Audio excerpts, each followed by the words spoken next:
नमस्कार दोस्तों, स्टडी समझती चैनल पर आप सभी लोग का स्वागत है। और आज हम लोग देखेंगे रसायन विज्ञान और इसके अंतर्गत परमाणु संरचना। सभी टॉपिक आज कवर करने की कोशिश करेंगे। और हम लोग देख रहे हैं यूपी ट्रिपल एससी द्वारा जो पूर्व में प्रश्न पूछे गए उनको देख रहे हैं। तो चलिए सीधे मूल बात पर आते हैं। मूल बात यह है, चलिए पहला क्वेश्चन के आंसर करिए फटाफट दोस्तों। निम्नलिखित में से किसने प्रोटॉन की खोज की थी? प्रोटॉन की खोज के लिए ईटा परनाच एक ट्रिक है। ईटा परनाच के मतलब इलेक्ट्रॉन का थॉम्सन, प्रोटॉन का रदरफोर्ड और न्यूट्रॉन का चैडविक। ईटा परनाच तो क्या हो जाएगा बताइए? प्रोटॉन का Rutherford, Ernest Rutherford, option C correct होगा। ये युवा कल्याण एवं विकास दल अधिकारी परीक्षा 2018 का फर्स्ट शिफ्ट का क्वेश्चन है। देखते रहिए कि कौन कौन से किस एग्जाम में पूछा गया, कौन कौन से क्वेश्चन। अर्नेस्ट रदरफोर्ड एक अंग्रेज वैज्ञानिक भौतिक विज्ञानी थे। इन्होंने प्रोटॉन की खोज की और यह सिद्ध किया कि सभी परमाणुओं में प्रोटॉन होते हैं। सभी परमाणुओं में प्रोटॉन होते हैं। यूजीन गोल्डस्टीन ने कैनाल किरणों या एनोड किरणों की खोज की थी, जो कि धनात्मक आयनों से निर्मित किरण पुंज है। यूजीन गोल्डस्टीन ने कैनाल किरणों या एनोड किरणों की खोज की थी। तो यूपी ट्रिपल एससी में स्टैटिक जीके जीएस नहीं, जीके का बहुत बड़ा योगदान है। यूजीन गोल्डस्टीन ने कैनाल किरणों या एनोड किरणों की खोज की थी। इसको जो जो नया मिले उसको आप देखते रहिए, धीरे धीरे तैयारी होती है। चलिए आगे चलते हैं दोस्तों। क्वेश्चन नंबर 2 का आंसर करिए फटाफट।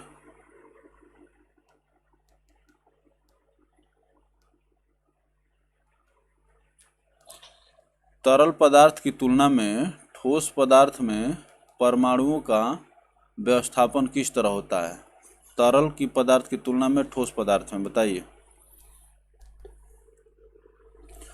तरल पदार्थ की तुलना में ठोस पदार्थ में परमाणुओं का व्यवस्थापन किस तरह होता है, ये आपसे पूछा जा रहा है। तो ये जो है ठोस पदार्थ में देखिए, गैस में दूर दूर होते हैं, तरल में भी दूर होते हैं। ठोस पदार्थ में क्या होता है, बहुत बारीकी से बंधे होते हैं, नजदीक नजदीक बंधे होते हैं। ऑप्शन ठीक सी करेक्ट होगा। नजदीक नजदीक होते हैं। ठोस पदार्थ में परमाणुओं का व्यवस्थापन किस तरह होता है, तो बहुत नजदीक नजदीक होते हैं। चलिए आगे चलते हैं दोस्तों। तरल पदार्थ की तुलना में ठोस पदार्थ में परमाणुओं के मध्य लगने वाला आकर्षण बल बहुत अधिक होता है, जिसके कारण वे एक दूसरे से मजबूती से बंधे रहते हैं। इसी तरह ठोस पदार्थों का आकार एवं आयतन क्या होता है, निश्चित होता है। ये फिजिक्स में पूछा था। ठोस पदार्थों का आकार और आयतन क्या होता है, दोनों निश्चित होता है। इलेक्ट्रॉन की खोज का श्रेय किसे जाता है? ईटा बताइए। J Thomson. इलेक्ट्रॉन की खोज का श्रेय किसे जाता है? तो जो हम लोग ईटा परनाच देखे हैं तो उससे क्या होगा, जे थॉम्सन होगा। ऑप्शन बी करेक्ट होगा। चलिए आगे चलते हैं। इलेक्ट्रॉन की खोज 1897 ईस्वी में जे थॉम्सन ने किया था। जेम्स चैडविक ने 1932 में न्यूट्रॉन की खोज की तथा रदरफोर्ड ने परमाणु के नाभिक की खोज की है। ये देखिए, रदरफोर्ड ने परमाणु के नाभिक की खोज की है। और यही रदरफोर्ड प्रोटॉन की भी खोज किए हैं। यही रदरफोर्ड साहब प्रोटॉन की भी खोज किए हैं और नाभिक की भी यही खोज किए हैं। कुछ प्रमुख आविष्कार तथा उनके आविष्कारक निम्न हैं: मैडम क्यूरी, रेडियम, क्वांटम सिद्धांत, मैक्स प्लांक। हवाई जहाज की खोज किसने की थी? राइट ब्रदर्स, एक्सरे की रोएंटजन, सापेक्षता का सिद्धांत अल्बर्ट आइंस्टीन।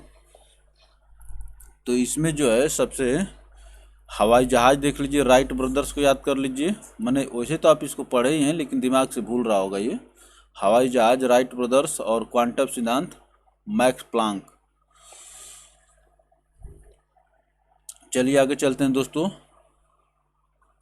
तो इलेक्ट्रॉन की खोज जो है न्यूट्रॉन की खोज से पहले ही हो गया 1897 में। न्यूट्रॉन एक कण जो परमाणु के नाभिक का अंश है की खोज किसने किया, बताइए। ईटा परनाच।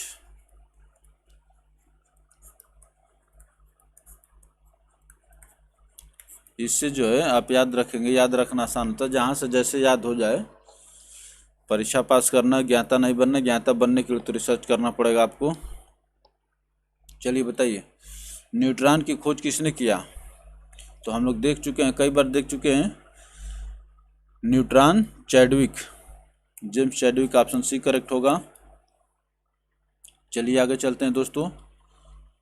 जेम्स चैडविक ने 1932 में आवेश रहित कण न्यूट्रॉन की खोज की। कुछ प्रमुख आविष्कार तथा उनके आविष्कारक निम्न हैं।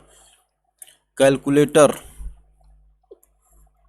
पास्कल, रेडियो और टेलीग्राफ, मार्कोनी।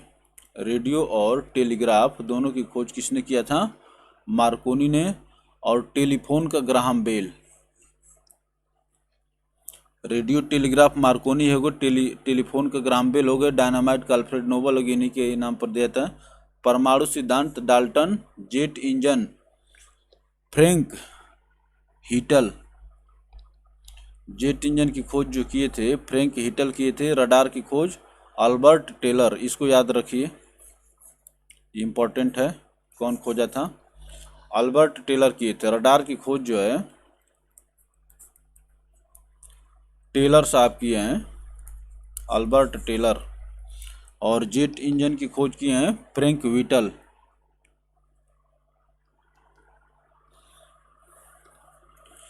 चलिए आगे चला जाए, आराम से पढ़ते रहिए, घबरा कर पढ़ने से कुछ होता नहीं है। प्रोटॉन का द्रव्यमान होता है, बताइए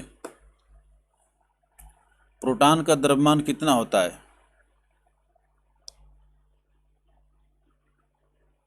तो ये तो सीधे याद करने वाला चीज़ है। तो इसमें जो प्रोटॉन का द्रव्यमान होता है 1.6726 गुणा 10⁻⁻24 ग्राम। देखिए यहाँ पर ये दिया, तो और आपको मैंने पूरा याद करना पड़ेगा। 1.6726। वैसे ये बोलने का तरीका सही नहीं है, 6726 नहीं बोल सकते हैं। मैंने गणित की भाषा में इसको बोलना पड़ेगा 1.6726। एक एक अंक बोलना पड़ता है दशमलव के बाद, लेकिन हम लोग याद करने के लिए 1.6726 गुणे 10⁻⁻24 ग्राम। 1.6726 गुणे 10⁻⁻24 ग्राम होता है ये प्रोटॉन का द्रव्यमान। चलिए आगे चलते हैं दोस्तों। प्रोटॉन अति सूक्ष्म धनावेशित कण है। प्रोटॉन पर एक एकांक धनावेश होता है। प्रोटॉन का द्रव्यमान हाइड्रोजन परमाणु के द्रव्यमान के लगभग बराबर होता है। हाइड्रोजन परमाणु के द्रव्यमान के लगभग बराबर होता है। प्रोटॉन का द्रव्यमान 1.6726 गुणे 10⁻⁻24 ग्राम। 1.6726 या 1.6726 कर लीजिए। 1.6726 या 6726 जो भी बोलिए, लेकिन याद कर लीजिए, चाहे जैसे भी करिए, इसको दिमाग में रखिए। 1.6726 गुणे 10⁻⁻24 ग्राम। चलिए आगे चलते हैं दोस्तों। होता है हाइड्रोजन परमाणु के द्रव्यमान के लगभग बराबर, पूरा नहीं। हीरा तथा ग्रेफाइट में समान है। हीरा तथा ग्रेफाइट में समान क्या है, बताइए। हीरा तथा ग्रेफाइट में समान है, बताइए।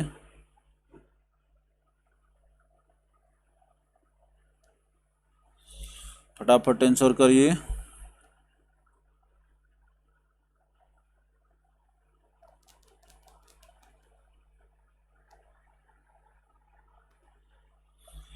तो हीरा तथा ग्रेफाइट जो है दोनों ही कार्बन के अपरूप हैं, कार्बन के अपरूप हैं, और कार्बन के दोनों ही कार्बन के परमाणु से बने होते हैं, और इनका परमाणु भार जो है समान होता है। कार्बन से बने हुए हैं, परमाणु भार इनका समान होता है, और सब जो है घनत्व, विद्युत चालकता, क्रिस्टल संरचना, ये सब जो है अलग होती है। तो हीरा तथा ग्रेफाइट में समान क्या है? परमाणु भार। हीरा तथा ग्रेफाइट दोनों ही कार्बन के अपरूप हैं। अन्य शब्दों में कहा जा सकता है कि दोनों ही कार्बन के परमाणुओं से बने हैं। इनका परमाणु भार समान होता है, हालांकि इन दोनों की विद्युत चालकता, क्रिस्टल संरचना, घनत्व जो है भिन्न होते हैं। तो परमाणु भार क्या होगा? हीरा और ग्रेफाइट का समान होगा। चलिए आगे चलते हैं दोस्तों। जल में हाइड्रोजन तथा ऑक्सीजन का अनुपात भार के अनुसार। जल में हाइड्रोजन तथा ऑक्सीजन का अनुपात भार के अनुसार H2O होता है। जल में हाइड्रोजन तथा ऑक्सीजन का अनुपात भार के अनुसार क्या होगा, बताइए।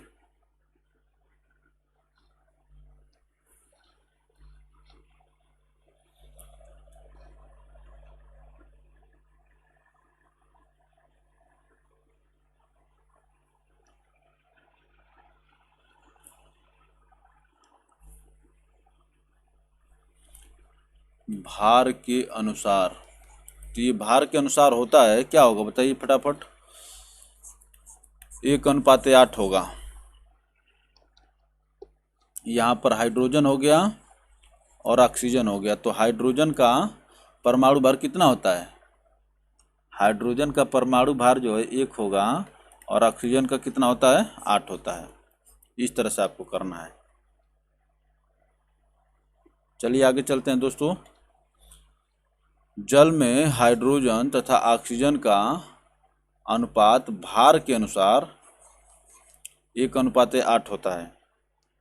जल में उपस्थित हाइड्रोजन परमाणुओं की संख्या कितनी है? 2, तथा ऑक्सीजन की 1 है। हाइड्रोजन का परमाणु भार 1 तथा ऑक्सीजन का परमाणु भार 8 होता है। हाइड्रोजन का परमाणु भार 1 तथा ऑक्सीजन का परमाणु भार 8 होता है।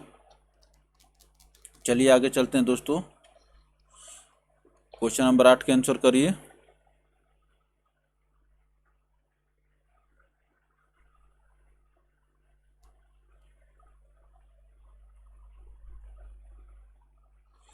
किस तत्व की परमाणु संख्या 31 है?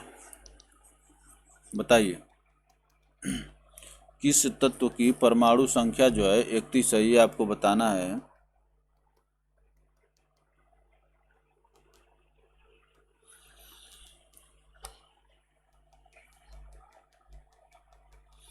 परमाणु संख्या बताइए। तो ये जो है गैलियम का जो है परमाणु संख्या 31 होती है, और परमाणु भार लगभग इसका दुगुना होता है, मतलब लगभग, ये नहीं कि कोई फिक्स नहीं है कि उतना ही होगा, लेकिन लगभग होता है। किस तत्व की परमाणु संख्या जो है 31 है? तो ये गैलियम है। ऑप्शन सी करेक्ट होगा। चलिए आगे चलते हैं। आवर्त सारणी में गैलियम की परमाणु संख्या 31 है। गैलियम का प्रतीक G है, तथा परमाणु भार जो है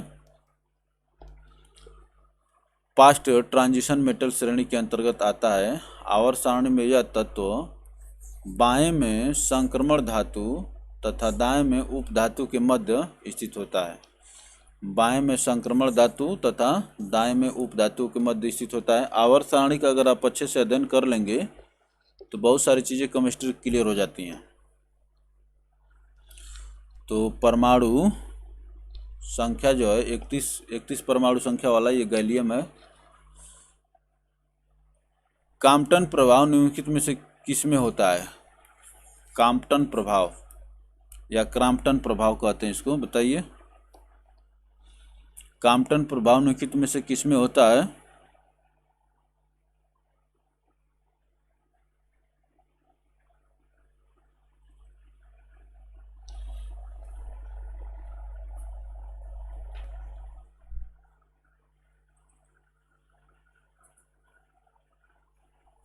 बताइए। तो क्रॉम्पटन प्रभाव के माध्यम से इसी सिद्धांत का प्रयोग करते हुए एक्स किरणों का जो है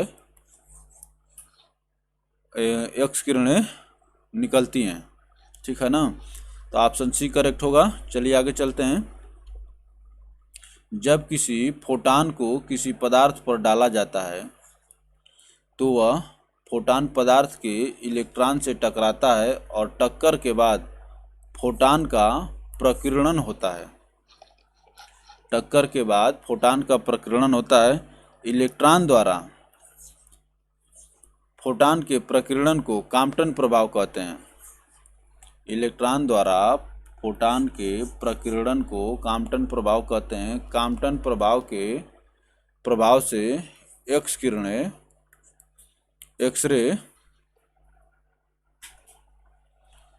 एक्सरे किरणों के तरंगदैर्ध्य में वृद्धि होती है। कॉम्पटन प्रभाव से एक्सरे किरणों के तरंगदैर्ध्य में क्या होती है? वृद्धि होती है। तो ऑप्शन सी करेक्ट होगा। चलिए आगे चलते हैं। इसको याद रखिएगा, अच्छा क्वेश्चन है। कॉम्पटन प्रभाव से एक्सरे किरणों के तरंगदैर्ध्य में वृद्धि होती है। इलेक्ट्रॉन त्यागने की प्रवृत्ति कहलाती है, बताइए। इलेक्ट्रॉन त्यागने की प्रवृत्ति क्या कहलाती है? ये बहुत फेमस क्वेश्चन है।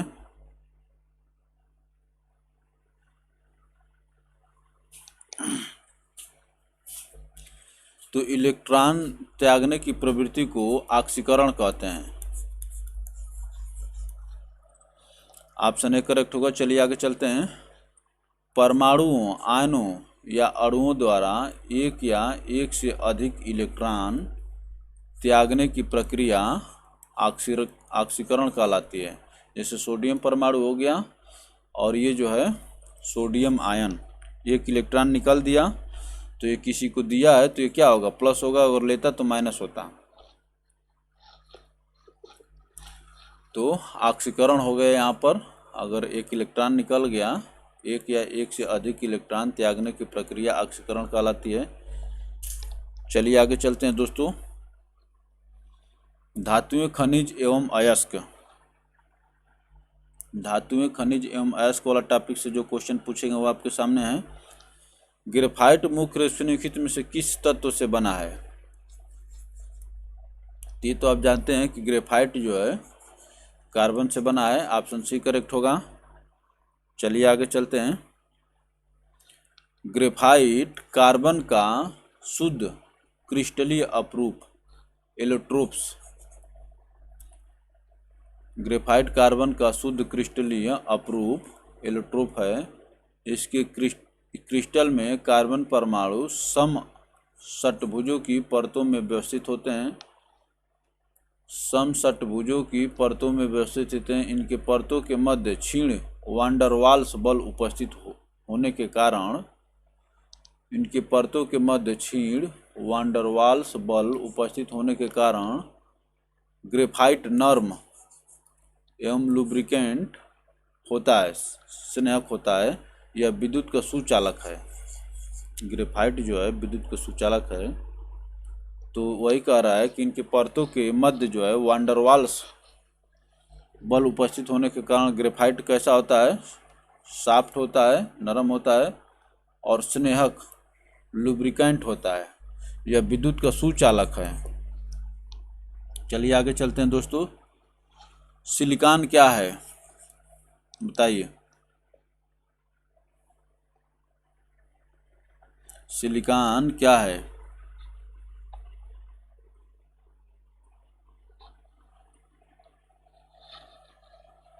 सिलिकॉन जो है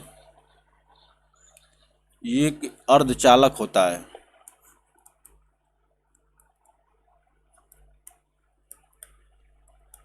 अर्धचालक होता है, लेकिन आपसे यहाँ पर तो पूछा नहीं गया है, तो सिलिकॉन को उपधातु की श्रेणी में रखा जा सकता है। ऑप्शन ए करेक्ट होगा। चलिए आगे चलते हैं। सिलिकॉन एक उपधातु मेटालॉइड है। मेटालॉइड है। उपधातु वे तत्व हैं जो धातु एवं अधातु दोनों के गुण प्रदर्शित करते हैं। इसका परमाणु क्रमांक 14 एवं प्रतीक SI है। तो सिलिकॉन जो है अर्धचालक है, लेकिन ये उपधातु के भी श्रेणी में आता है, क्योंकि अर्धचालक वाला ऑप्शन जो है इसमें नहीं दिया था। और उपधातु कौन होते हैं? जो धातु और अधातु दोनों के गुण प्रदर्शित करते हैं। चलिए और आगे चलते हैं दोस्तों।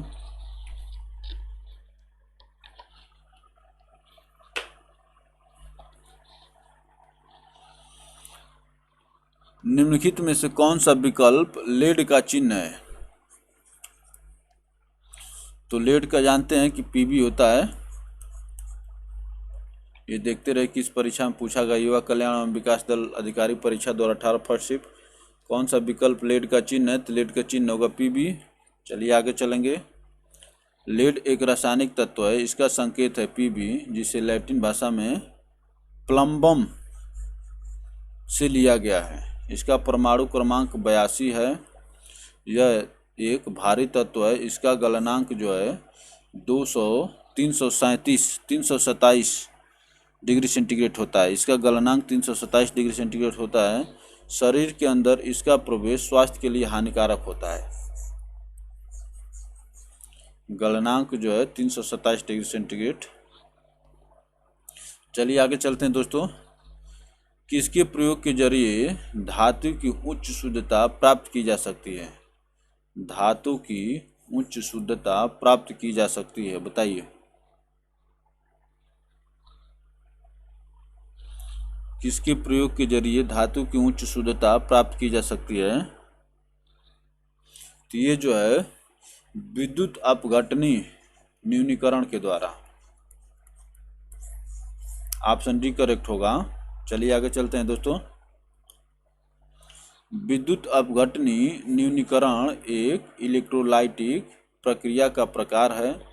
इसमें उच्च प्रक्रियाशीलता की धातुएं जैसे सोडियम, कैल्शियम, मैग्नीशियम, एल्युमिनियम आदि को उसके अयस्कों से अलग किया जाता है।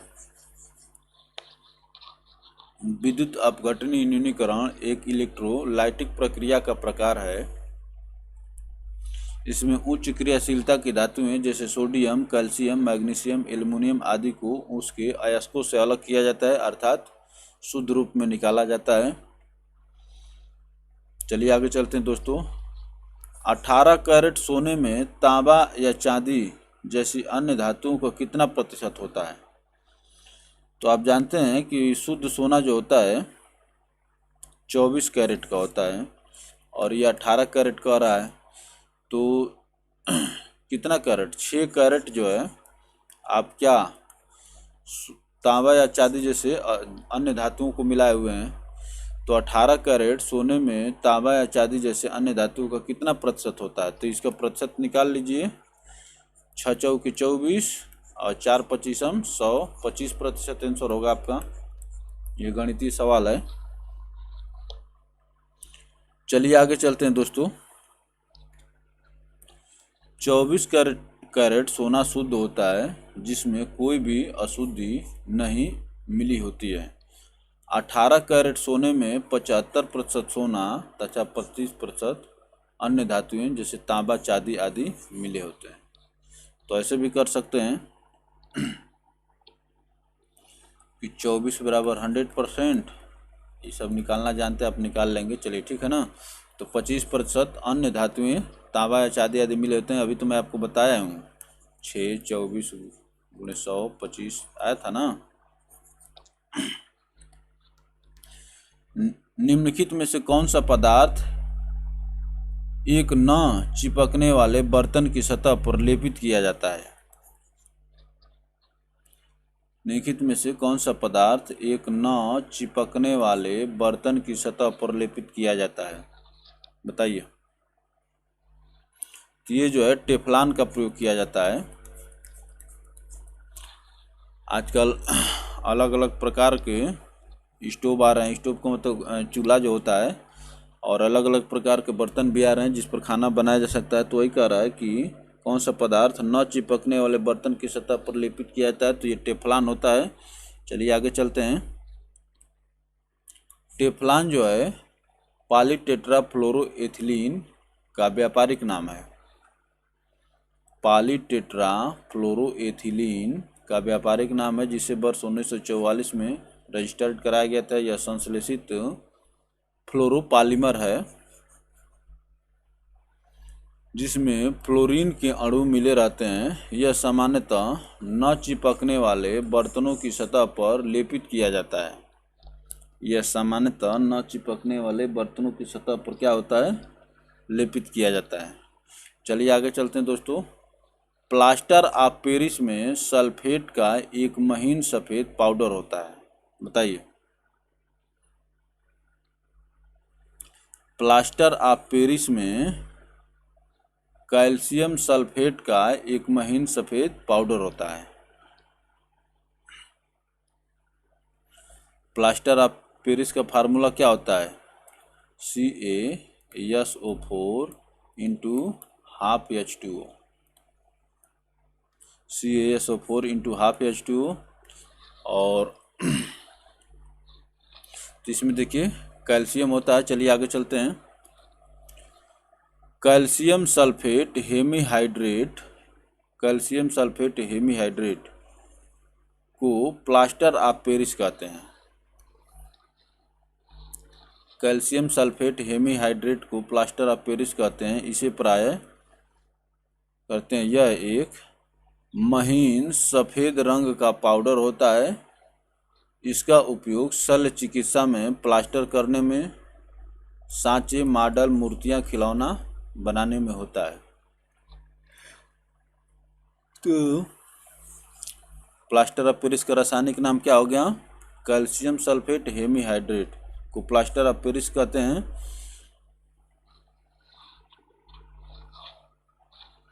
चलिए आगे चलते हैं दोस्तों। प्लास्टर ऑफ पेरिस निम्नलिखित में से किसका एक उत्पाद है? बताइए। तो plaster of Paris CaSO4 half H2O calcium का एक उत्पाद है। ऑप्शन सी करेक्ट होगा। प्लास्टर ऑफ पेरिस निम्नलिखित में से किसका एक उत्पाद है? Option C calcium. निम्नलिखित में से किन विकल्पों में केवल थर्मोसेटिंग प्लास्टिक उपस्थित है? बताइए। थर्मोसेटिंग प्लास्टिक जो है, एक बार उसको ढांचा में डाल देंगे, उसके बाद जो है वो फिर उसका चेंज नहीं कर पाएंगे। बताइए।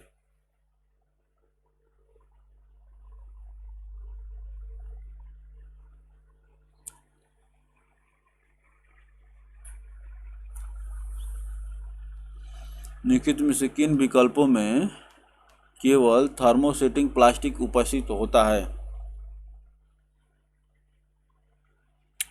यह है।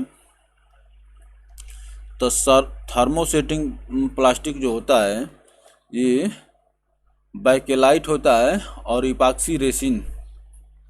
बैकेलाइट और इपॉक्सी रेसिन ये थर्मोसेटिंग प्लास्टिक हैं। ऑप्शन डी करेक्ट होगा। और भी होते हैं, चलिए उनको देखा जाएगा। निम्नलिखित में से किन विकल्पों में केवल थर्मोसेटिंग प्लास्टिक है? तो बैकेलाइट और इपॉक्सी रेसिन।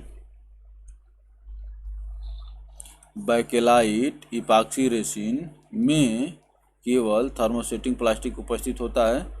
इसके अलावा वल्कनीकृत rubber, duroplast, melamine resin, polyamides में भी थर्मोसेटिंग प्लास्टिक के उदाहरण हैं।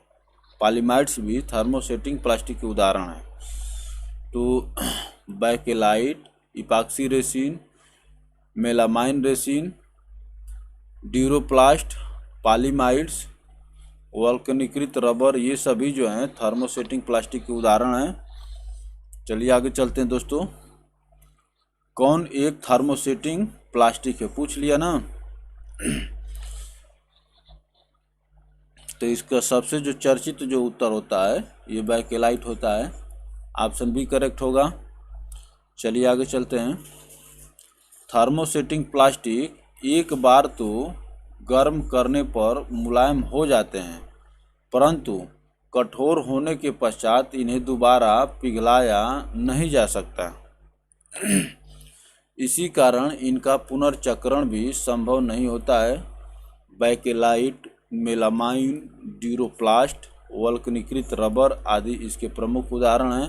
बैकेलाइट का प्रयोग विद्युत तारों को कवर करने में, स्विच आदि बनाने में किया जाता है। तो थर्मोसेटिंग प्लास्टिक देख रहे हैं ना क्या क्या थर्मोसेटिंग प्लास्टिक एक बार तो गर्म करने पर मुलायम हो जाते हैं, परंतु कठोर होने के पश्चात उन्हें दोबारा नहीं पिघलाया जा सकता। इसी कारण इनका पुनर्चक्रण भी संभव नहीं है। बैकेलाइट, मेलामाइन, ड्यूरोप्लास्ट, वल्कनीकृत रबर और हम लोग और देखे थे, बताइए पॉलीमाइड्स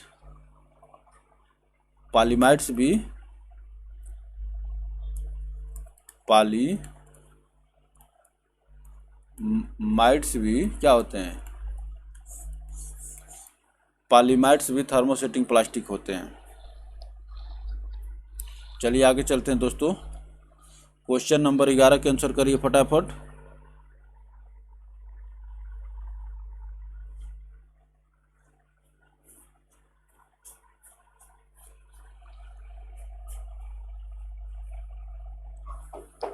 त्वरित चांदी निम्नलिखित में से किसका एक उत्पाद है? क्विकसिल्वर, जिसको अंग्रेजी में क्विकसिल्वर कहा जाता है। त्वरित चांदी निम्नलिखित में से किसका एक उत्पाद है? तो ये जो है पारा का एक उत्पाद है। ऑप्शन सी करेक्ट होगा। चलिए आगे चलते हैं। मरकरी को क्विकसिल्वर, त्वरित चांदी भी कहते हैं। मरकरी को क्विकसिल्वर, त्वरित चांदी भी कहते हैं। इसका परमाणु क्रमांक 80 है। यह प्रकृति में अल्प मात्रा में पाया जाता है। इसका मुख्य अयस्क जो है क्या है? सिनेबार है। यह कमरे के ताप पर द्रव अवस्था में पाई जाने वाली क्या है? धातु है।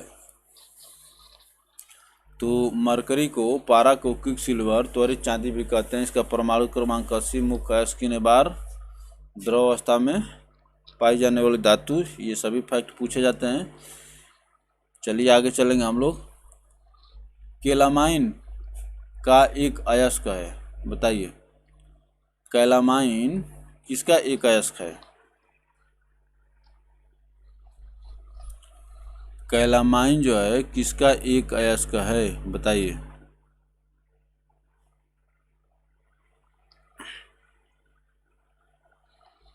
कैलामाइन जो है जस्ता का एक अयस्क है। ऑप्शन सी करेक्ट होगा। कैलामाइन जस्ता का एक अयस्क है। ऑप्शन सी करेक्ट होगा। चलिए आगे चलेंगे दोस्तों। कैलामाइन जस्ता का एक अयस्क है। टीन,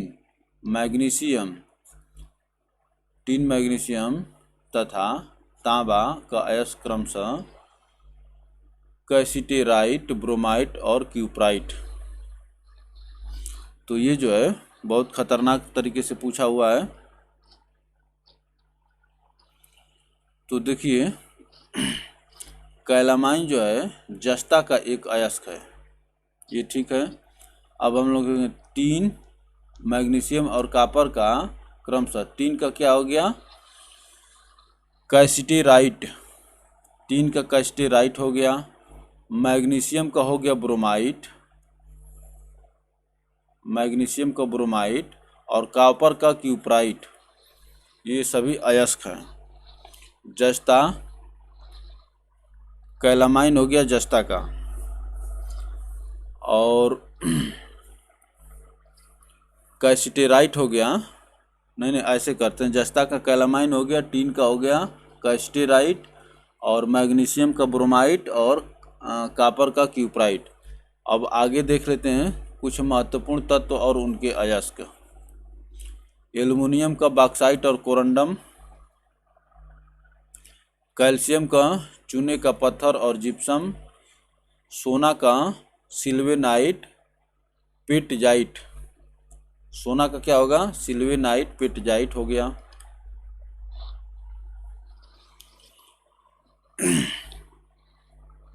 सोना का हो गया दोस्तों सिल्वेनाइट पेटजाइट, शीशा का होगा गैलेना सेरुसाइट। याद रखिए, बहुत महत्वपूर्ण जा रहा है। सोना का हो गया सिल्वेनाइट पेटजाइट, शीशा का हो गया गैलेना सेरुसाइट, लोहा का होगा हेमेटाइट मैग्नेटाइट, चांदी का होगा सिल्वर ग्लांस अर्जेंटाइट, चांदी का हो गया सिल्वर ग्लांस अर्जेंटाइट।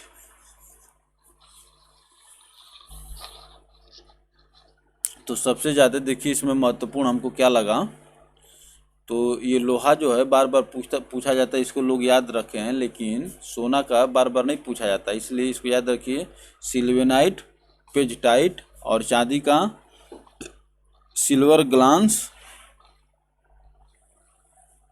अर्जेंटाइट। सोना का हो गया एसपी, चलिए उसे वैसे काम नहीं चलता, सिल्वेनाइट पेटजाइट। एप्सम का औद्योगिक नाम क्या है? एप्सम बताइए दोस्तों, एप्सम का औद्योगिक नाम क्या है? ये जो होता है मैग्नीशियम सल्फेट होता है।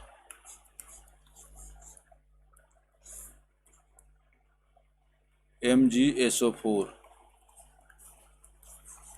एप्सम का औद्योगिक नाम क्या है? Magnesium sulphate.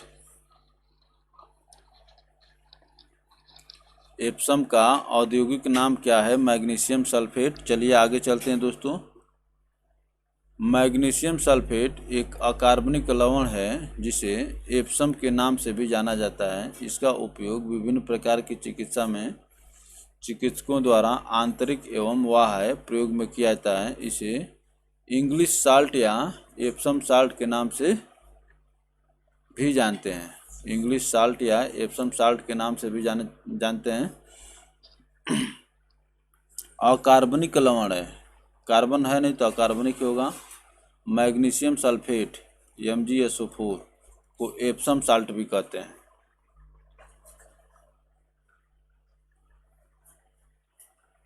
चलिए आगे चलते हैं दोस्तों। बिजली के बल्ब का फिलामेंट बना होता है किसका? ये तो बहुत चर्चित प्रश्न है।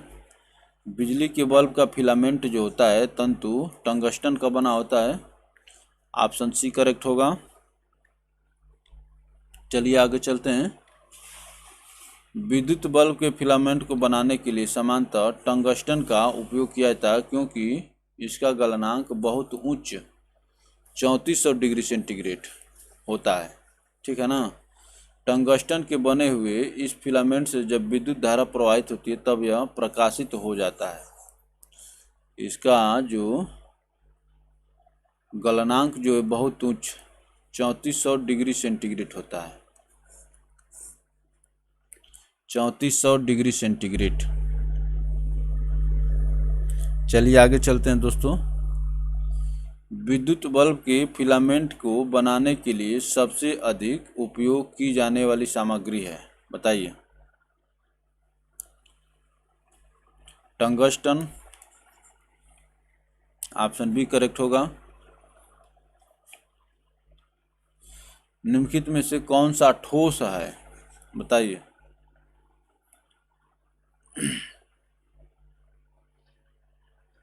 ठोस अवस्था में जो होता है आयोडोफार्म, ऑप्शन बी करेक्ट होगा। निम्नलिखित में से कौन सा ठोस है? आयोडोफार्म। चलिए और आगे चलते हैं दोस्तों। आयोडोफार्म एक पीला क्रिस्टलीय पदार्थ है, ठोस पदार्थ है। इसका उपयोग कीटनाशक के रूप में किया जाता है। क्लोरोफार्म का रासायनिक सूत्र होता है CHCl3। क्लोरोफार्म का रासायनिक सूत्र जो है CHCl3 होता है। यह रंगहीन सुगंधित तरल पदार्थ है। इसका प्रयोग जो है शल्य क्रिया के लिए रोगी को मूर्छा की स्थिति में पहुंचाने में किया जाता है। एथिल एक प्रकार का एल्कोहल है। इसका उपयोग बर्निश, पॉलिश, दवाओं के घोल आदि बनाने में होता है।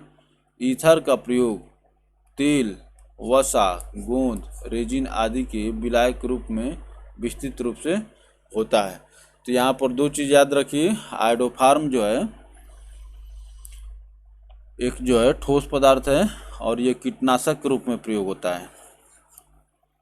और क्लोरोफार्म का फार्मूला याद रखिए, क्लोरोफार्म का फार्मूला क्या हो गया, CHCl3 पूछता है।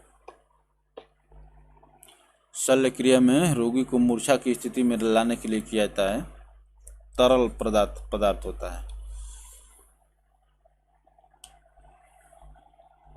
एथिल एल्कोहल, इसका उपयोग दवाओं, एल्कोहल का दवाओं में, और ईथर जो होता है तेल, वसा, गोंद, रेजिन। चलिए आगे चलते हैं। निम्नलिखित में से कौन एक रेडियोधर्मी तत्व नहीं है, बताइए।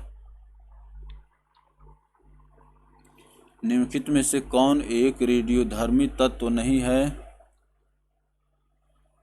तो कैडमियम जो होता है ये रेडियोधर्मी नहीं होता है। बाकी का जो यूरेनियम, रेडियम, थोरियम, आप जानते ही हैं इन तीनों के बारे में।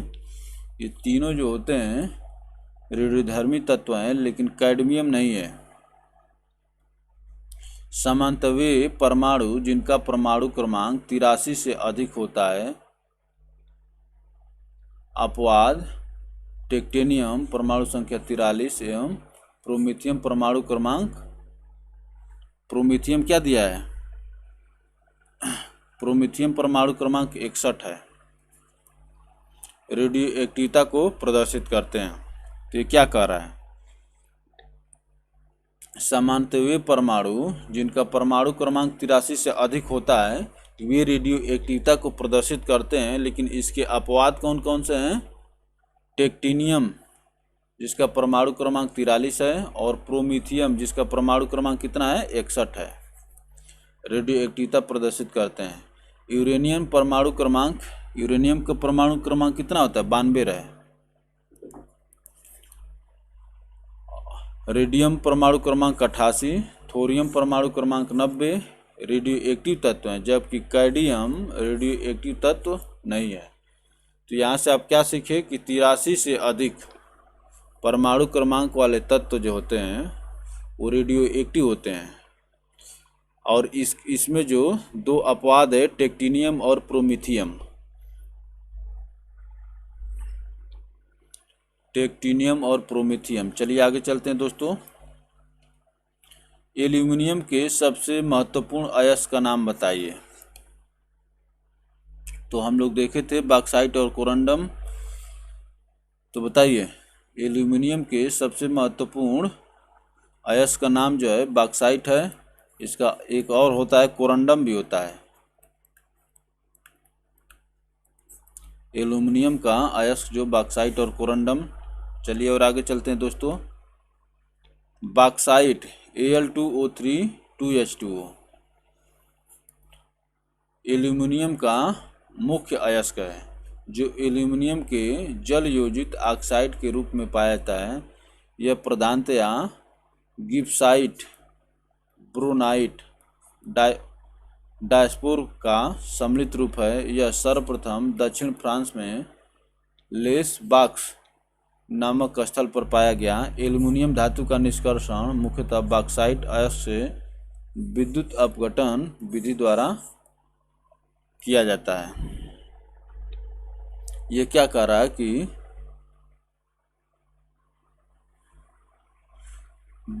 एल्यूमिनियम के जल योजित ऑक्साइड के रूप में पाया जाता है, एल्यूमिनियम के जल योजित ऑक्साइड के रूप में पाया जाता है। गिब्साइट, ब्रोनाइट एवं डायस्पोर का सम्मिलित रूप है। यह सर्वप्रथम दक्षिण फ्रांस में लेस बॉक्स, इसीलिए इसका बॉक्साइट नाम पड़ गया, लेस बॉक्स नामक स्थल पर पाया गया एल्यूमिनियम धातु का निष्कर्षण मुक्त बॉक्साइट अयस्क से अपघटन विधि द्वारा किया जाता है। चलिए तो याद रखिए बॉक्साइट और कोरंडम। भारी मशीनों में किसको लुब्रिकेंट के रूप में प्रयुक्त किया जाता है, ये आपसे पूछा जा रहा है, बताइए फटाफट।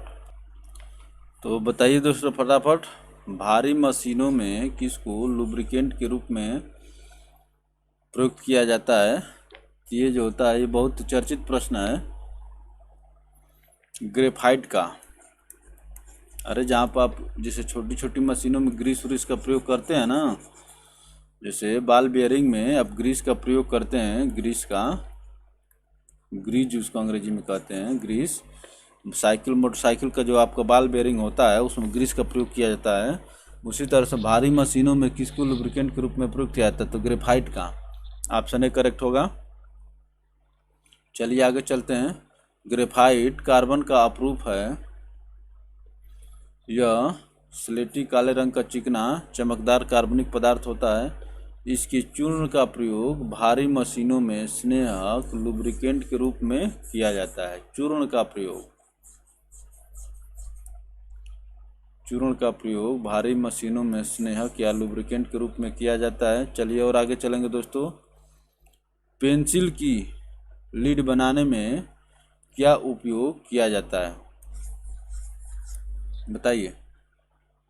पेंसिल की लीड बनाने में क्या उपयोग किया जाता है?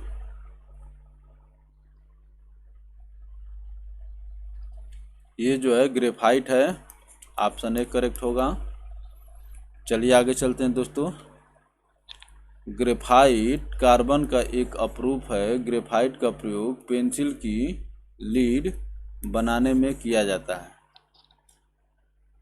ग्रेफाइट कार्बन का एक अपरूप है। ग्रेफाइट का प्रयोग पेंसिल की लीड बनाने में किया जाता है। चंद्रमा की सतह पर कौन सा तत्व पाया जाता है, बताइए। अच्छा प्रश्न है। चंद्रमा की सतह पर कौन सा तत्व पाया जाता है, तो ये है टाइटेनियम। ऑप्शन डी करेक्ट होगा। चंद्रमा की सतह पर विभिन्न प्रकार के तत्व पाए जाते हैं, जिनमें सर्वाधिक मात्रा में ऑक्सीजन तत्व है। इसके पश्चात सिलिकॉन, एल्युमिनियम, लोहा, मैग्नीशियम, कैल्शियम तथा टाइटेनियम पाया जाता है। ये तो बहुत खतरनाक निकला।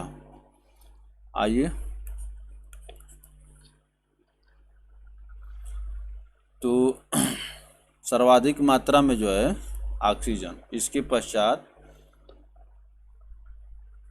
सिलिकॉन, एल्युमिनियम, लोहा, मैग्नीशियम, कैल्शियम और टाइटेनियम।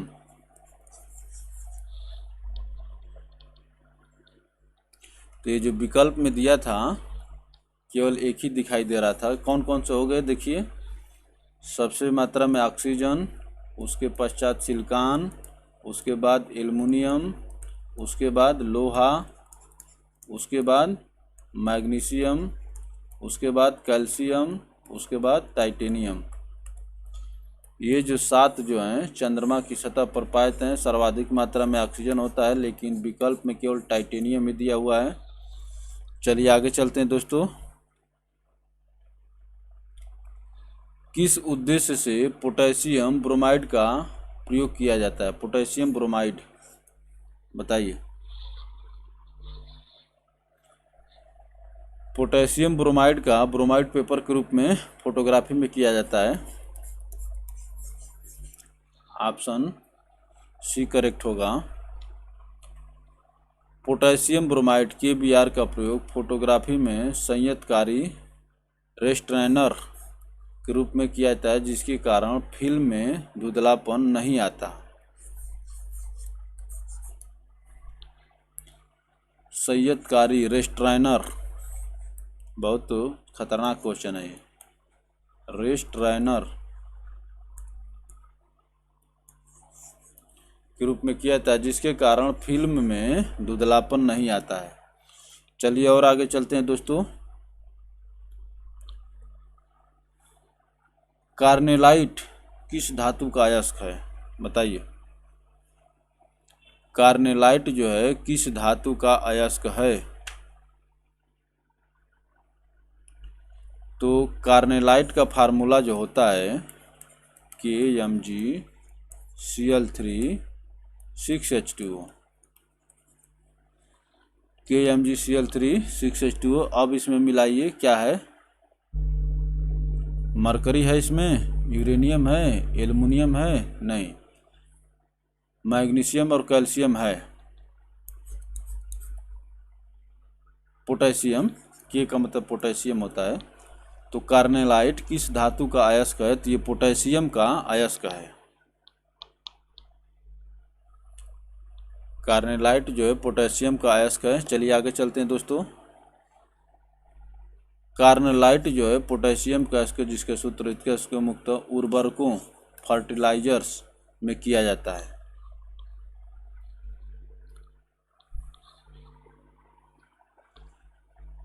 फर्टिलाइजर्स में इसका उपयोग किया जाता है। कार्नेलाइट पोटेशियम का अयस्क है, जिसका उपयोग जो है एनपीके, जिसका उपयोग फर्टिलाइजर्स में किया जाता है। चलिए आगे चलते हैं दोस्तों। शुष्क सेल में प्रयुक्त कैथोड है। शुष्क सेल में प्रयुक्त कैथोड है, बताइए।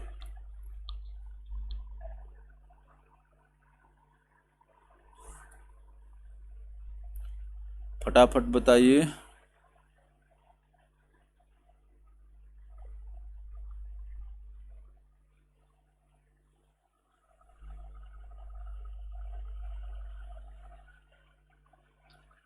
तो दोस्तों शुष्क सेल में कैथोड के रूप में, अच्छा चलिए यहाँ पर देख लेते हैं। शुष्क सेल में कैथोड के रूप में प्रयोग होता है कार्बन, और एनोड के रूप में प्रयोग होता है, किसका प्रयोग होता है? जस्ता का।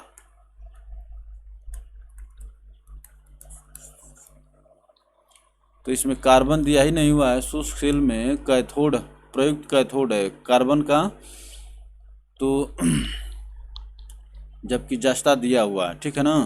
तो आप समझ लीजिएगा, कैथोड जो कार्बन होता है और एनोड जो होता है जस्ता होता है। अब इसके अनुसार अपना आंसर देते रहिएगा।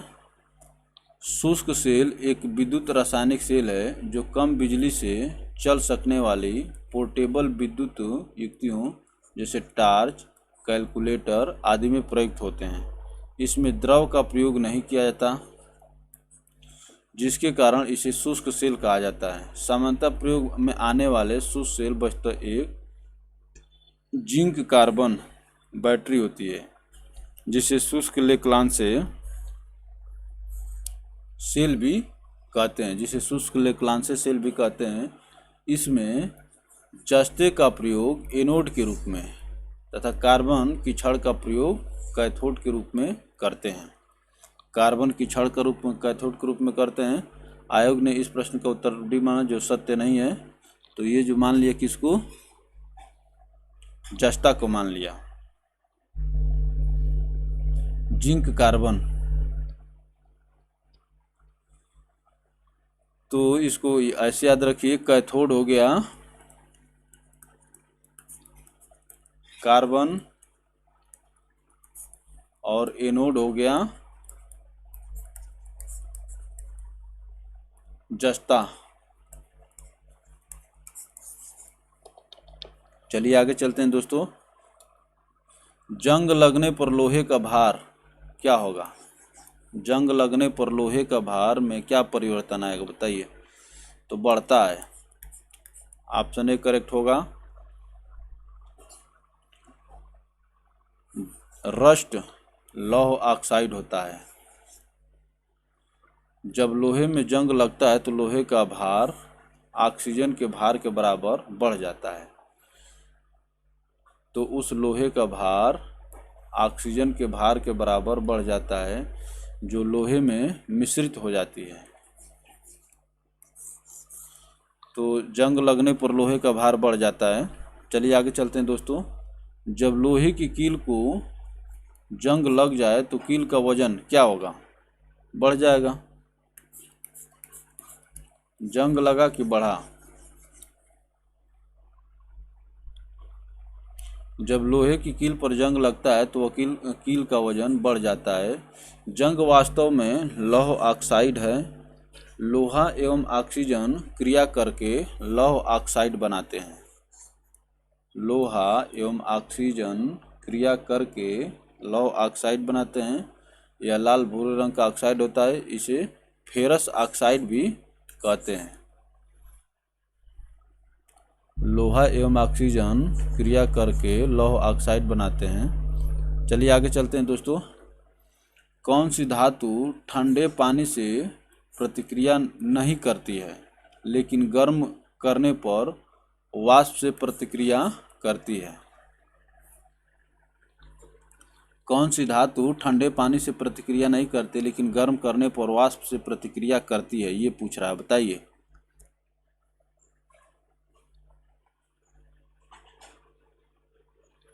कौन सी धातु, फटाफट आंसर करिए। ये है एल्युमिनियम, ऑप्शन बी करेक्ट होगा। कौन सी धातु ठंडे पानी से प्रतिक्रिया नहीं करती लेकिन गर्म करने पर वाष्प से प्रतिक्रिया करती है? चलिए आगे चलते हैं। एल्युमिनियम, जिंक तथा आयरन। एल्युमिनियम, जिंक तथा आयरन कुछ ऐसी धातुएं जो ठंडे व गर्म जल से प्रतिक्रिया नहीं करती हैं, ठंडे किंतु गर्म करने पर वाष्प से प्रतिक्रिया करती हैं। ठीक है ना? ठंडे व गर्म जल से प्रतिक्रिया नहीं करती हैं लेकिन वाष्प से करती हैं, वाष्प, वेपर।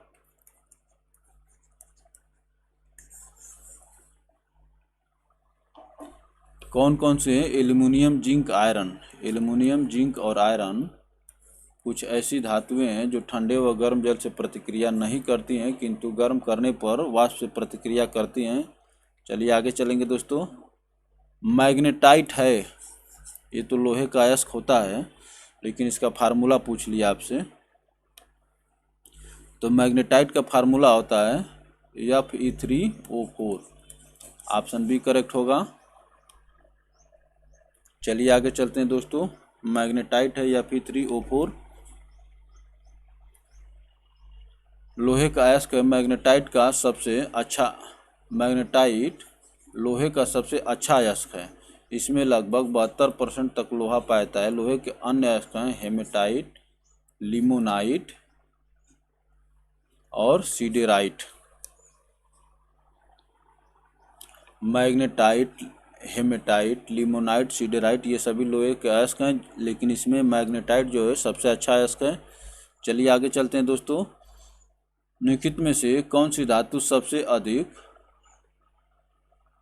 आघात वर्धक होती है, बताइए।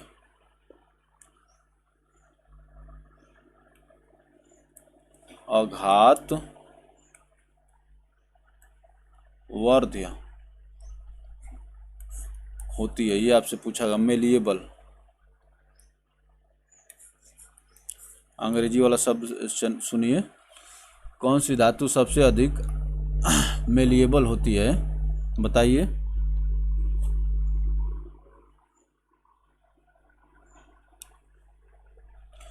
तो आप जानते हैं कि सोना और चांदी को पीट करके खूब पतली परत बनाई जा सकती है, ठीक है ना?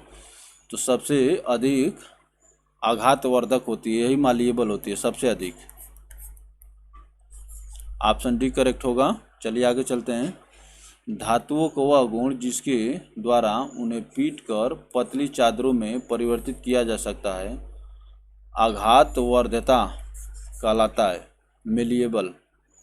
सोना और चांदी सबसे ज़्यादा आघातवर्ध धातुएं हैं, इसीलिए देख रहे हैं कि पीट पीट करके पतला पतला सोना आपको, नहीं तो बहुत मोटा अगर उसमें ज़्यादा सोना लगता है तो आपको बहुत महंगा पड़ जाता हो।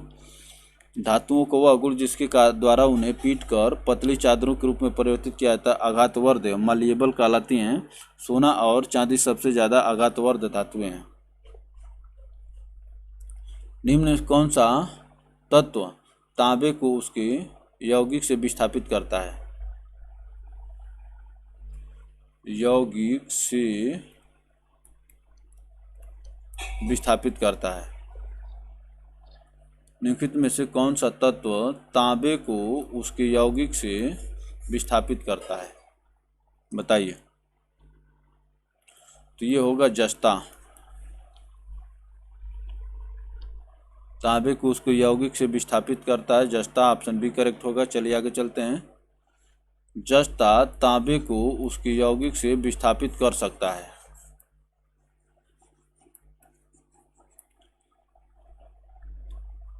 निम्नलिखित में से सबसे अधिक ऋण विद्युतीय तत्व कौन सा है? सबसे अधिक ऋण विद्युतीय तत्व कौन सा है? तो फ्लोरीन है। ऑप्शन सी करेक्ट होगा। फ्लोरीन सबसे अधिक ऋण विद्युतीय तत्व है।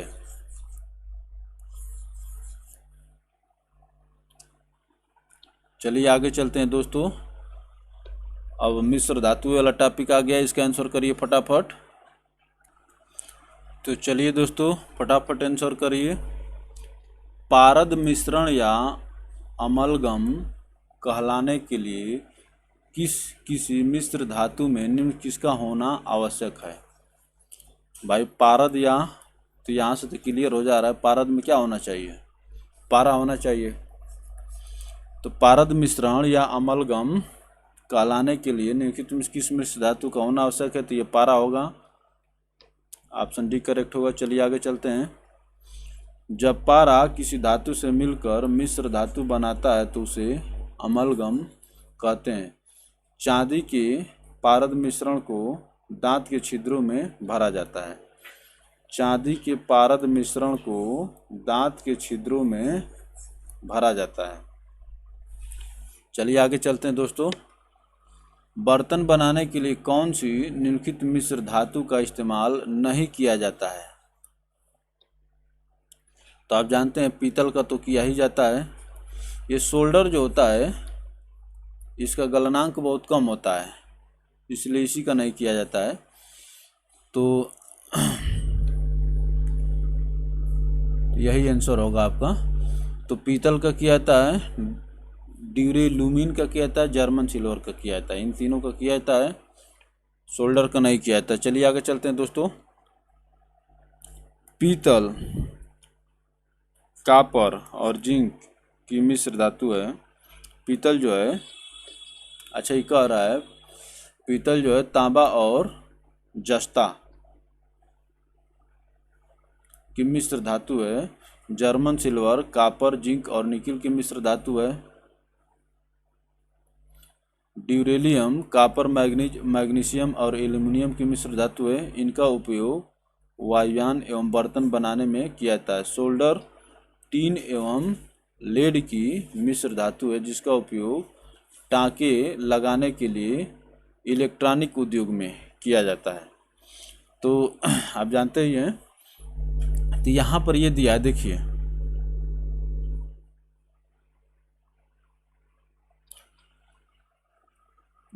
तो ये दिया है कि पीतल जो है किसका किसका मिश्रण है, बताइए। पीतल जो है तांबा और जिंक,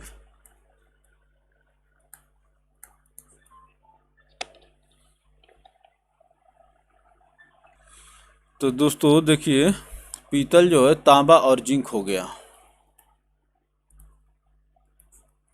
पीतल, तांबा और जिंक हो गया। जर्मन सिल्वर, कॉपर, जिंक और निकिल हो गया। तो मैं आपको बताता हूँ कि यहाँ पर एक चलता है पिताजी ट्रिक है। तो पीतल क्या हो गया, तांबा और जिंक हो गया। यहाँ से इसको याद करना मुश्किल हो जाता है, ये सब जो आते हैं मिश्रण, लेकिन यह कि परीक्षा में पूछे जाते हैं तो जो मुख्य मुख्य हैं उनको याद कर लीजिए। तो पीतल जो हो गया, तांबा और जिंक हो गया, पिताजी से याद हो जाएगा। और जर्मन सिल्वर, तो इसमें कहते हैं नीताजी जर्मनी चली। नीताजी, नीता अंबानी, नीताजी जर्मनी चली। तो निकिल, तांबा और जिंक, कॉपर का मतलब तांबा हो गया, नीताजी, तो ये हो गया नीताजी जर्मनी चली। अगर इसको आप याद रखेंगे इतने को तो आपको ये याद हो जाएगा कि जर्मन सिल्वर में क्या है, निकिल, तांबा और जिंक है। उसके बाद ड्यूरेलियम, कॉपर, मैग्नीज, मैग्नीशियम, एल्युमिनियम की मिश्र धातु है। इसका उपयोग वायुयान बर्तन बनाने में किया जाता है। और सोल्डर जो टीन और लेड का हो गया। तो ये तो याद रहता है, आसान है। सोल्डर जो है टिन और लेड हो गया, जिसका उपयोग टाँका लगाने के लिए इलेक्ट्रॉनिक उद्योग में किया जाता है। तो ये जो आप जानते हैं कि कोई तार और छूट जाता है तो उसको सटाने के लिए किया जाता है। जैसे रेडियो हो गया, टीवी हो गया, ये सब जो इसमें जो तार और कोई छूट जाता है तो आप जानते हैं कि सोल्डर का प्रयोग किया जाता है। तो टिन और लेड हो गया। चलिए आगे चलते, ये दोनों याद रखिए, पिताजी तांबा और जिंक, और नीताजी जर्मनी चली तो जर्मन सिल्वर क्या हो गया, निकिल तांबा जिंक हो गया, निकिल तांबा जिंक हो गया। और एक आता है स्टेनलेस स्टील, स्टेनलेस स्टील का क्या हो जाएगा, चलिए इसको मिटाते नहीं ताकि आपके सामने रहे। स्टेनलेस स्टील, तो स्टेनलेस स्टील का फनकार कहते हैं। फनकार, फनकार का मतलब एफ ई निकिल और सी आर से क्रोमियम होता है। तो स्टेनलेस स्टील में क्या क्या होता है, लोहा, निकिल और क्रोमियम हो जाता है। इसको आप याद रखेंगे, स्टेनलेस स्टील का फनकार। तो स्टेनलेस स्टील में क्या क्या आएगा, लोहा, निकिल और क्रोमियम। चलिए आगे चलते हैं। पीतल मिश्रण है, तो मैं आपको बताया हूँ पिताजी, पिताजी, तो पीतल में क्या क्या हो गया बताइए। पीतल जो है मिश्रण है तांबा और जिंक का, तांबा और जस्ता, ऑप्शन डी करेक्ट होगा। ये हमारे पिताजी से मत लीजिएगा, मैंने वैसे तो पिताजी का ये होता है पिताजी, लेकिन मैं आपको याद करने के लिए ट्रिक बता रहा हूँ। ट्रिक में नियम नहीं लगाया जाता है, ठीक ना। जिस प्रकार से आपके दिमाग में बैठ जाए वही फायदेमंद है। तो देख रहे हैं ना कि पिताजी से तांबा और जस्ता याद हो गया ना। चलिए आगे चलते हैं दोस्तों।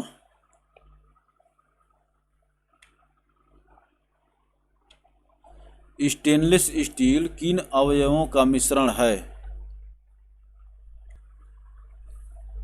स्टेनलेस स्टील किन अवयवों का मिश्रण है। तो मैं आपको बताया हूँ कि स्टेनलेस स्टील का फनकार, स्टेनलेस स्टील का फनकार,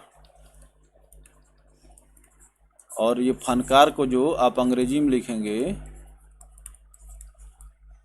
ऐसे हो जाता है, iron, nickel, chromium. Stainless steel का फनकार, आयरन, निकिल, क्रोमियम, ये सब बहुत करना कठिन हो जाता है, याद करना पड़ता है। तो स्टेनलेस स्टील में क्या क्या होता है, लोहा, निकिल और क्रोमियम होता है। ऑप्शन डी करेक्ट होगा। देखिए थोड़ा सा ट्रिक्स याद हो रहा है, फनकार है, आप याद रखिए। चलिए आगे चलते हैं। स्टेनलेस स्टील धब्बा रहित इस्पात एक मिश्र धातु है जिसके अपघटन इस प्रकार है। आयरन जो होता है इतना होता है, क्रोमियम इतना होता है, मैग्नीज होता है, कार्बन होता है। इसमें सिलिकॉन नहीं मिलाया जाता, जबकि अल्प मात्रा में केवल निकिल मिलाया जाता है।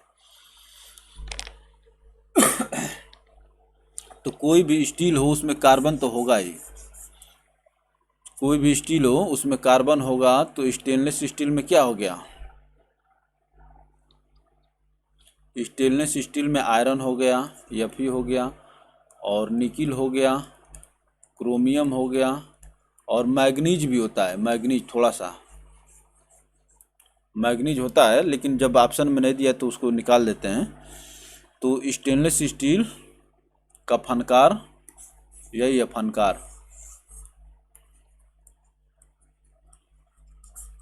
इसमें थोड़ा सा मैग्नीज होता है, ज़्यादा मात्रा में आयरन, उसके बाद क्रोमियम। ये कई बार ये परसेंटेज भी पूछ लेता है कि इनमें सबसे कम और ज़्यादा के अनुपात में बताइए, या सबसे ज़्यादा कौन सा होता है। तो आयरन, क्रोमियम, मैग्नीज, कार्बन, और अल्प मात्रा में निकिल होता है 0.8%। चलिए आगे चलते हैं दोस्तों। अब आ गया अधातुएं वाला टॉपिक।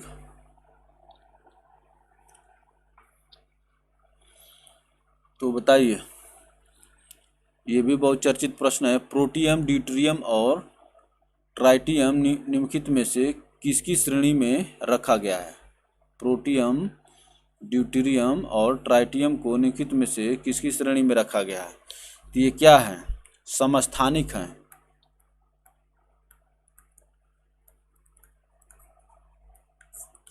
समस्थानिक को क्या कहते हैं? आइसोटोप कहते हैं।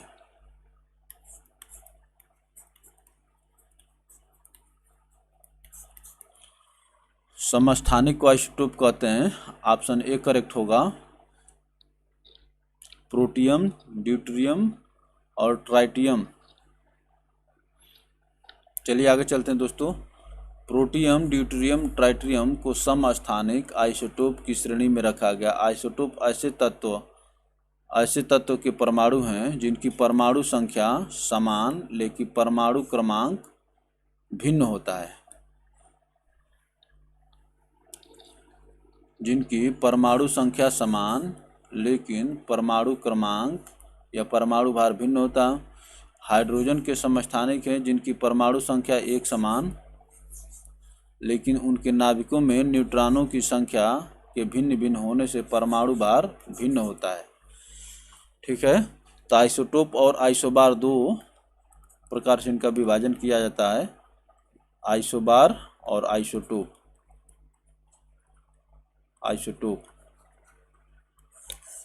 समस्थानिक, संभारिक, तो जहाँ परमाणु संख्या जो है,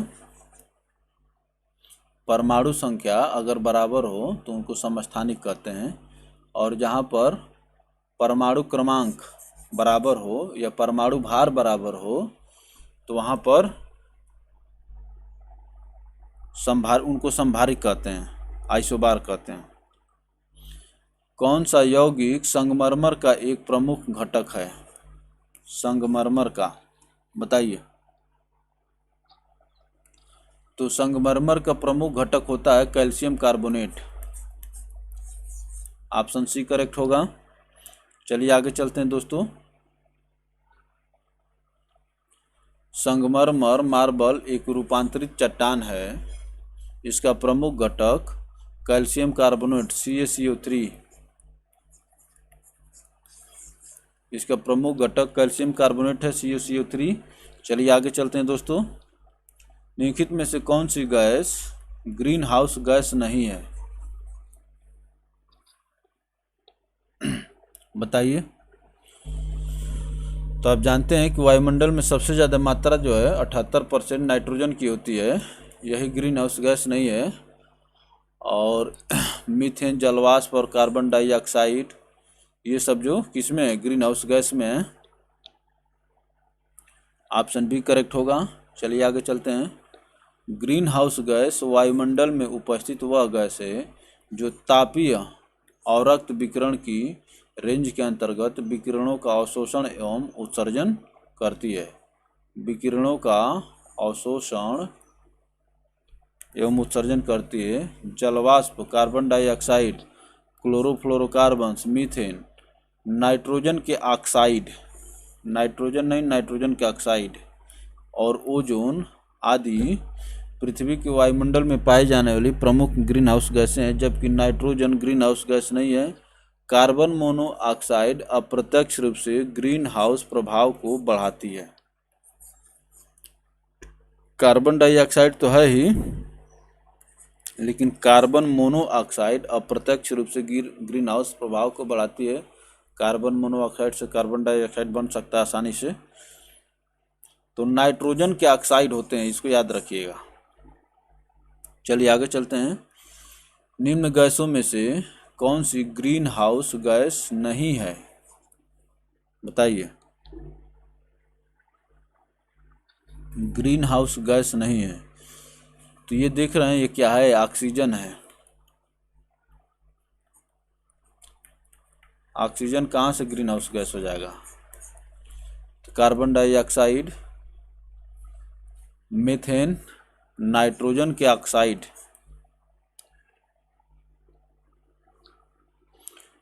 ऑप्शन डी करेक्ट होगा। चलिए आगे चलते हैं दोस्तों। निम्नलिखित में से क्या एक ग्रीन हाउस गैस नहीं है? ये आपको बताना है। तो जलवाष्प हो गया, ओजोन हो गया और नाइट्रस ऑक्साइड, ये सब ग्रीन हाउस गैस हैं। लेकिन कार्बन मोनोऑक्साइड जो ग्रीन हाउस गैस नहीं है, लेकिन ये ग्रीन हाउस गैस को बढ़ाने में मदद करती है, कार्बन मोनोऑक्साइड। तो देखिए ऑप्शन डी करेक्ट होगा। ये है नाइट्रस ऑक्साइड, ये वाला जो कह रहा है NO2, ये O3 हो गया, ये जलवाष्प हो गया। निम्नलिखित में से कौन सा विकल्प मीथेन के उत्सर्जन का स्रोत नहीं है? बताइए। मीथेन के उत्सर्जन का स्रोत नहीं है।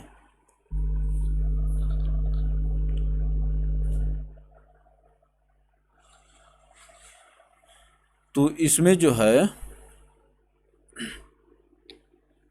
सभी विकल्प जो है मीथेन के, देखिए धान का खेत तो इसका महत्वपूर्ण है, धान का हो गया, पशुधन हो गया और गन्ने का खेत, तो ये सब जो मीथेन के उत्सर्जन, अब इसमें देखिए थोड़ा थोड़ा जो जा रहे हैं। अब गन्ने का खेत ज़्यादा नहीं होता है, तो डी को टिक कर सकते हैं परीक्षा में, लेकिन ये सभी हैं,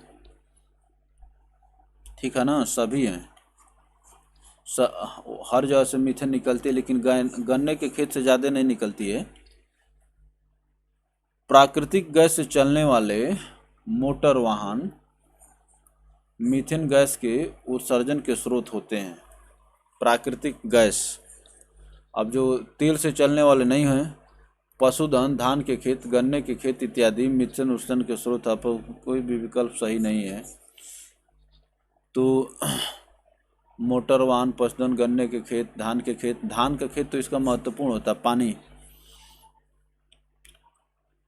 एथिलीन ग्लाइकोल को एंटीफ्रीज के रूप में पानी में मिलाने पर बताइए क्या होगा? एथिलीन ग्लाइकोल का जो प्रयोग है, एंटीफ्रीज, हिमरोधी, इसको मिला देने पर पानी जो है जमता नहीं है। तो वही कह रहा है कि एथिलीन ग्लाइकोल को एंटीफ्रीज के रूप में पानी में मिलाने पर क्या होगा? क्या होगा बताइए? तो हिमांक को कम कर देगा। एंटीफ्रीज माने जल्दी जमने नहीं देता है।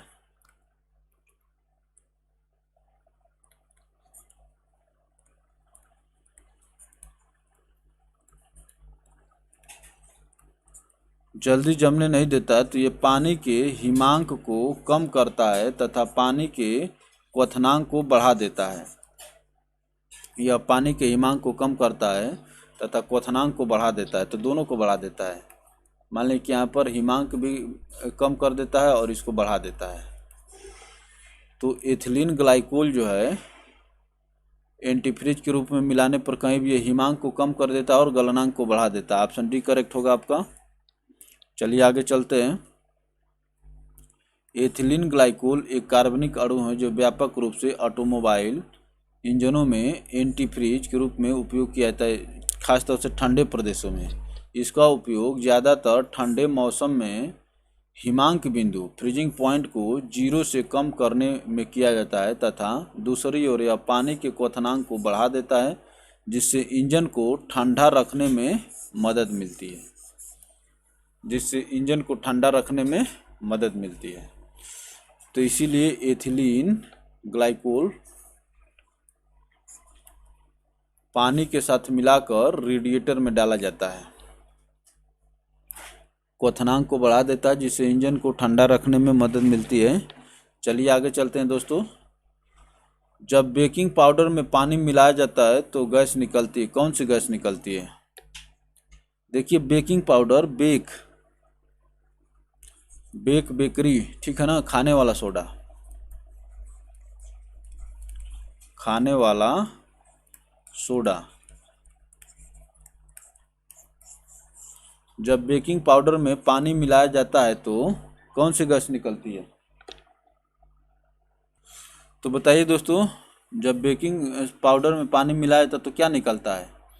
तो ये निकलता है carbon dioxide. Option B correct होगा। और ये आपका आज का अंतिम प्रश्न था। चलिए आगे चलते हैं, फिर अगले दूसरे वीडियो में देखेंगे। बेकिंग पाउडर का उपयोग विभिन्न प्रकार के रेसिपीज के निर्माण में किया जाता है। बेकिंग पाउडर में जल मिलाने पर कार्बन डाइऑक्साइड गैस निकलती है। तो ये रहा। चलिए आप लोग के लिए एक तो प्रश्न होमवर्क में दे देते हैं। निम्न में से कौन सा हाइबर प्रोसेस का उपयोग करके उत्पादित किया जाता है? ये आपका होमवर्क रहेगा, इसका आंसर करिएगा आप लोग। चलिए दोस्तों, तो वीडियो अच्छा लगे तो लाइक करके शेयर करिए ताकि आपके दूसरे मित्र तक भी पहुंचे, और चैनल को सब्सक्राइब करके घंटी के आइकन को प्रेस कर लीजिए ताकि आपको हर एक वीडियो का नोटिफिकेशन मिलता रहे। बार बार ये बस एक बार आदमी बता देता आपको, देखिए वही मोटिवेशन का काम करता है। लाइक और सब्सक्राइब भी मोटिवेशन का काम करता है। चलिए आगे चलते हैं दोस्तों, धन्यवाद। फिर मिलते हैं अगले वीडियो में।